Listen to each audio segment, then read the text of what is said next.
YS Jagan కృషితోనే Bhogapuram airport సాధ్యమైందన్నారు MLC Varadu Kalyan.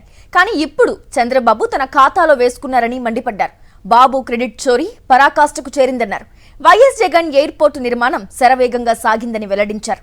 Credit చోరీ చేయడం బాబుకు అలవాటే అని పేర్కొన్నారు. ఈ విమానాశ్రయం అనేది ఏర్పాటుకు ఎంతో కీలక పాత్ర పోషించారు మా జగన్మోహన్ రెడ్డి గారు. ఇప్పుడు తీసుకుంటే చంద్రబాబు నాయుడు గారు క్రెడిట్ చోరీకి చాలా ప్రయత్నిస్తూ ఉన్నారు. గత వారం రోజులుగా చంద్రబాబు నాయుడు గారు ఆ పార్టీ వాళ్ళు చేస్తున్న హడావుడి చూస్తుంటే ఈ రాష్ట్ర ప్రజలు మరీ ముఖ్యంగా మా ఉత్తరాంధ్ర ప్రజలు నవ్వుకుంటూ ఉన్నారు. ఎందుకంటే చంద్రబాబు నాయుడు గారి క్రెడిట్ చోరీ అనేది పరాకాష్ఠకు చేరింది.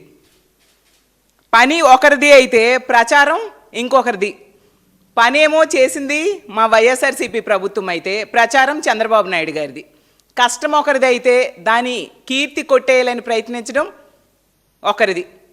అలాగే ఇంకొకరి శ్రమని తన ఖాతాలో వేసుకోవడానికి ఈరోజు చంద్రబాబు నాయుడు గారు ప్రయత్నిస్తూ ఉండే పరిస్థితి చూస్తూ ఉన్నాం. ఎందుకంటే క్రెడిట్ వితౌట్ కంట్రిబ్యూషన్ అనేది చంద్రబాబు నాయుడు గారికి అలవాటు. ప్రతి సందర్భంలో కూడా అతను ఎటువంటి కంట్రిబ్యూషన్ లేకుండా క్రెడిట్ కొట్టేయాలని ప్రయత్నిస్తూ ఉంటారు. ఈ భోగాపురం విమానాశ్రయం విషయంలో కూడా అదే విధంగా ప్రయత్నిస్తూ ఉండే పరిస్థితి మనందరం గమనిస్తూ ఉన్నాం. కానీ ఈ ఎయిర్పోర్ట్ నిర్మాణంలో చంద్రబాబు నాయుడు గారు చేసింది శూన్యం. మరిన్ని అప్డేట్స్ కోసం ఛానల్ను సబ్స్క్రైబ్ చేయండి. నోటిఫికేషన్స్ కోసం బెల్ ఐకాన్ పై క్లిక్ చేయండి.